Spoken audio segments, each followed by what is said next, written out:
Hello, NBA fans. Every day we have news about the Los Angeles Lakers. I'm a Lakers fan and I ask for your help by subscribing to the channel and giving me your thumbs up. Austin Reaves is one of the Lakers' standout players this season, however, his time in Los Angeles may be running out. After rejecting a contract extension offer from the Lakers last summer, it is presumed that he will also decline his player option for the 2026-27 season. If this happens, he will become a free agent this offseason, making him one of the most valuable free agents on the market.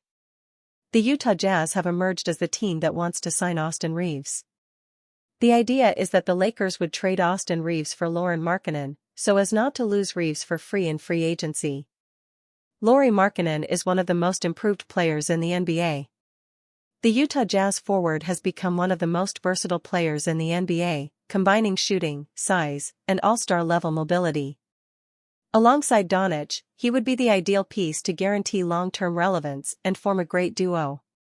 We, the fans of the purple and gold team, don't want to lose Austin Reaves, but if he's going to leave as a free agent, it's better to trade him for star Markkanen.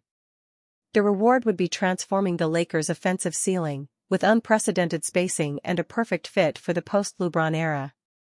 The Utah Jazz could try to pry Austin Reaves from the Los Angeles Lakers this offseason when the undrafted guard hits unrestricted free agency.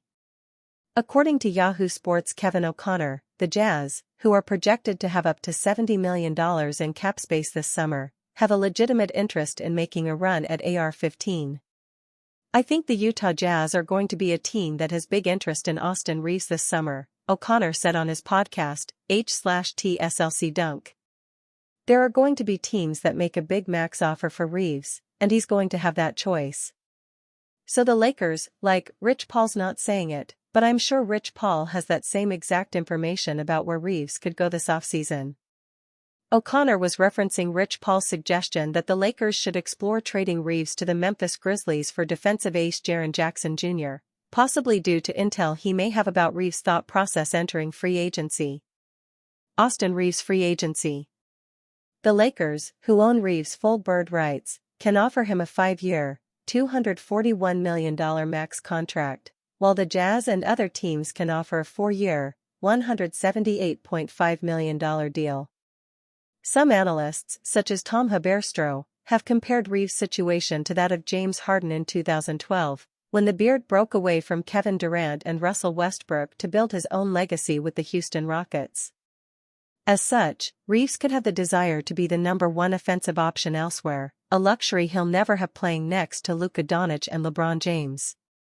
Besides the Jazz, the San Antonio Spurs have also been earmarked as a curious Reaves suitor, despite their crowded backcourt of De'Aaron Fox, Stephon Castle, and future star Dylan Harper. Reaves loyal to the Lakers.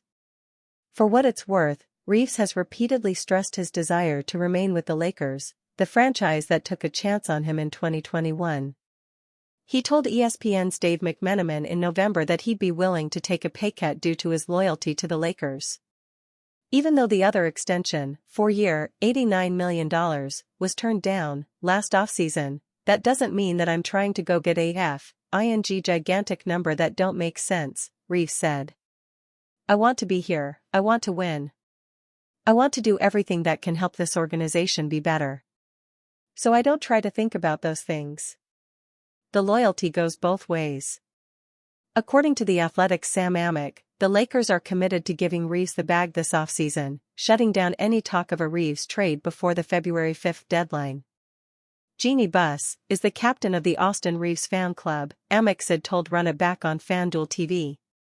And Rob Pelinka is a huge fan as well. Right now, all signs point to them paying Austin Reaves that massive amount coming his way this summer. Reaves, averaging a career-high 26.6 points, 6.3 assists and 5.2 rebounds on 50% shooting, has been sidelined since the Christmas Day game against the Houston Rockets with a grade 2 left gastrocnemius strain. J.J. Redick acknowledges opposing teams will give Lakers their best shot every night.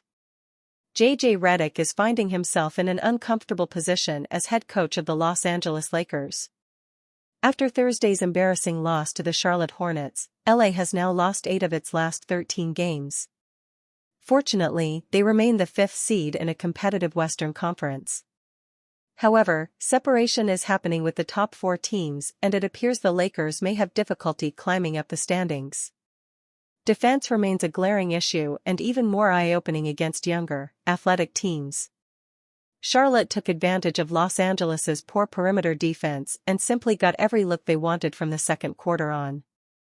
Report ad. Winning in today's NBA is already difficult, but being the Lakers garner more attention given their winning history, and Redick knows opposing teams will give them their best shot with the stage that comes with playing in or against LA. I think in general, these guys grew up watching LeBron James play, Redick said. The Lakers, unlike the Celtics, are really the most storied franchises in all of sports.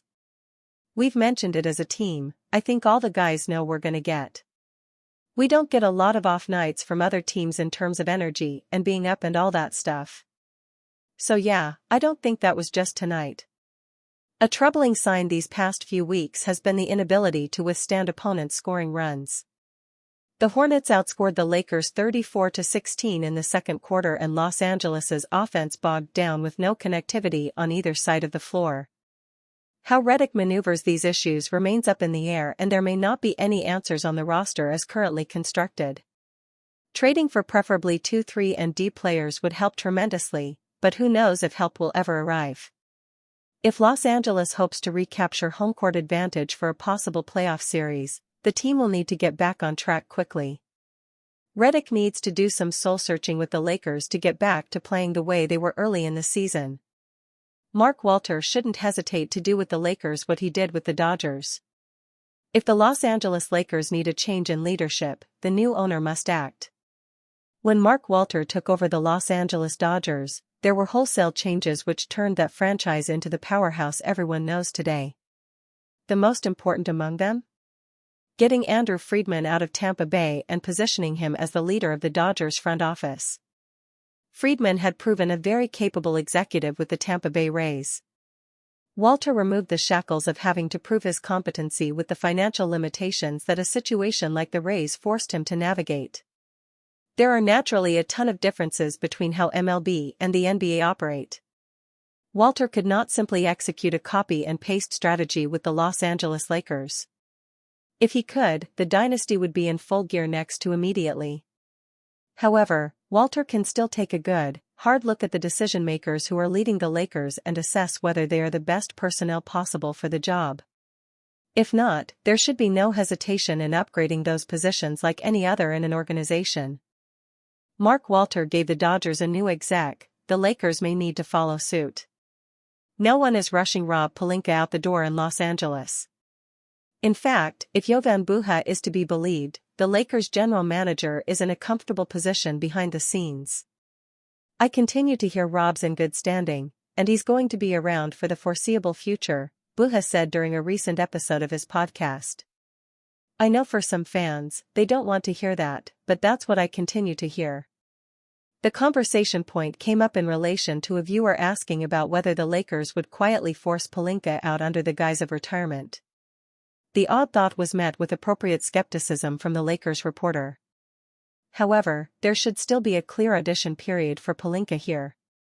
At present, it would be his job to oversee the Luka Doncic era in Los Angeles. Doubts about the inaction for a team that should be in win-now mode are already starting to creep. In all fairness, retooling the roster around Doncic was never going to be an overnight thing. Some patience is certainly due. Even so, there is a clear blueprint of Walter seeing positive change from a more aggressive overhaul. There should be names out there who can help the Lakers if Pelinka is ultimately deemed unfit. Tim Connolly is eerily similar to that of Friedman in noteworthy ways. Plucking Connolly out of the more money-conscious environment of the Minnesota Timberwolves and putting him in Los Angeles could be an interesting venture. Bob Myers and Masai Ujiri, both architects of championship teams, could also be worth a look too.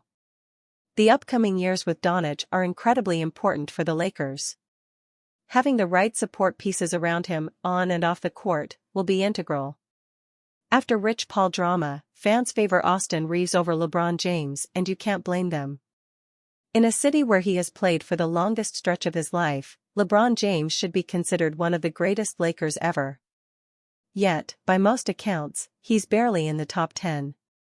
James set the career scoring record here, set the career longevity record here, and won a long-awaited NBA championship here.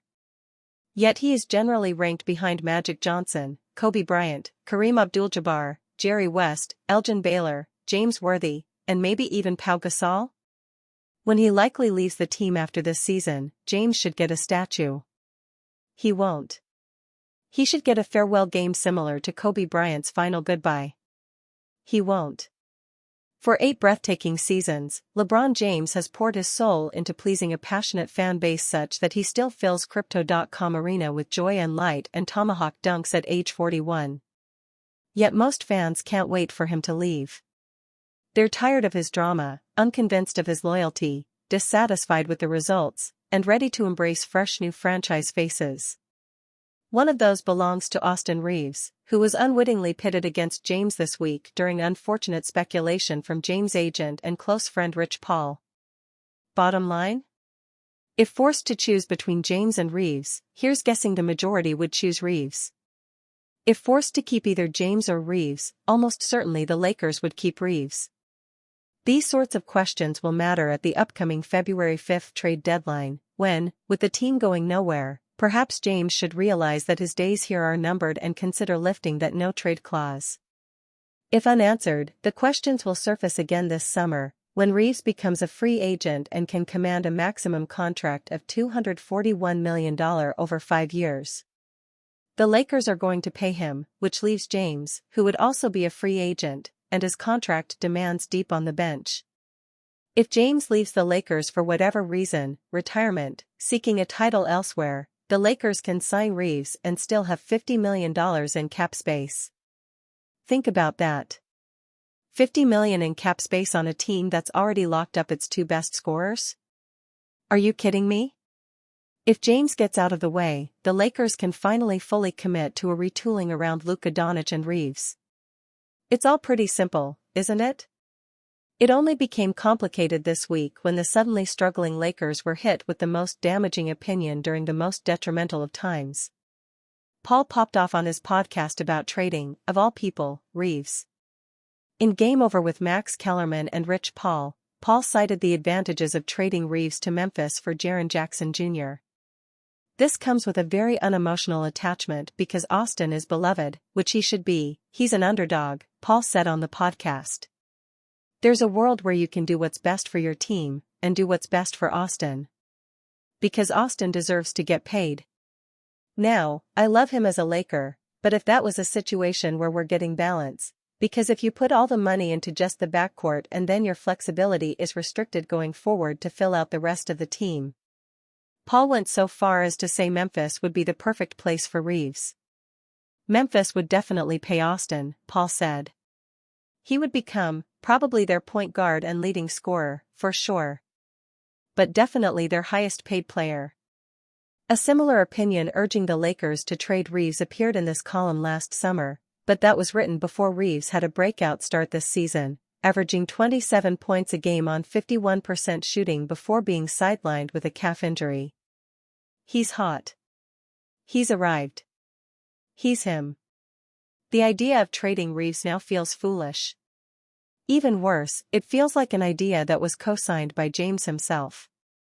Trading Reaves would give more touches to James. Acquiring Jackson would offer more room for James. The entire speculation could be summed up in one sentence that has nothing to do with Reaves or Jackson. The Lakers should do what's best for LeBron James. No, they shouldn't. No, they absolutely shouldn't. Yet that's what Paul was saying, and one would be naive to think that's not what James is thinking, even though he denied any association in an interview with ESPN's Dave McMenamin. I think you all know by now, Rich is his own man and what Rich says is not a direct reflection of me and how I feel, James told McMenamin. And I hope people know that. I hope people know that, and if they're not sensible to know that, then I don't know what to tell them. In the same interview, James also expressed his love for Reaves. Smart man. AR knows how I feel about him, James told McMenamin. All you got to do is look at us on the bench. Me and AR talk every single day. So, AR knows how I feel about him, and I hope Arkansas, or his camp, don't look at me and think this is words from me are coming through rich. Turns out, Reeves' camp thought these words were exactly coming from James. Witness the brief courtside meeting between Reggie Berry, one of Reeves' agents, and Paul during a Lakers game earlier this week. According to ESPN, Berry approached Paul in search of an explanation for his comments.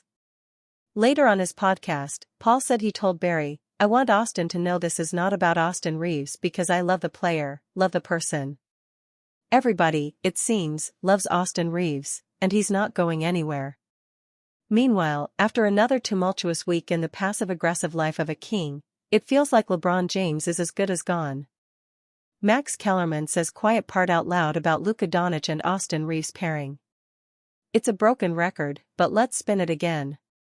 If you Venn diagrammed the strengths and weaknesses of Austin Reeves and Luka Doncic, you might just have two complete circles with zero overlap. The near-perfect alignment of their skill sets allows for incredible offense but also creates some glaring defensive liabilities for the Los Angeles Lakers. This has, of course, been known and acknowledged by everyone at this point, but folks are still bringing it up. When Max Kellerman got to gabbing about the Lakers' backcourt on a recent episode of the Game Over with Max Kellerman and Rich Paul podcast, Kellerman mentioned there's some redundancy with the pairing and even wondered whether that should make LA consider dealing Doncic. And in case there's any confusion out there, no, it absolutely should not. The fit between Reeves and Doncic is clearly imperfect, but the Lakers have known this for a while and remain committed to Reeves while trying to build things up around Doncic. As they probably should be. Austin Reeves and Luka Doncic aren't a perfect fit, but it's the best combo LA can build around. While this hasn't been a disaster year for the Lakers, few things have gone according to plan. This has basically been a .500 team since the start of December, and it's a below-average team for the season by net efficiency, minus 0.8 net rating, 17th overall, per NBA.com. You know what is working, though? The Doncic-Reeves pairing. Or at least, this combo was crushing it before the latter was lost to a calf strain on Christmas. In the 452 minutes this perimeter pairing has played together, the purple and gold have come out 7.3 points ahead of the opposition per 100 possessions. To give that some context, only the defending champion Oklahoma City Thunder have better than a plus 7.3 net rating. Buying into the viability of this combo, then, doesn't require this imaginative act. The Lakers can trust that it will work because they already have the evidence that it is working.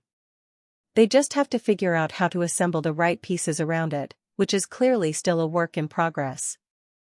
And, sure, they should keep their ears open in case the right trade offer gets sent along, for Reeves, not Doncic, to be clear. The redundancy alone isn't a reason to torpedo this twosome, though. It just means LA really has to ace all of the decisions made with its supporting cast for this to work. That's tricky to do, particularly with a limited trade budget, but it also isn't something that must be solved before the trade deadline or even by this offseason. If the Lakers re-sign Reeves, they'll get several cracks at making it work with him and Doncic.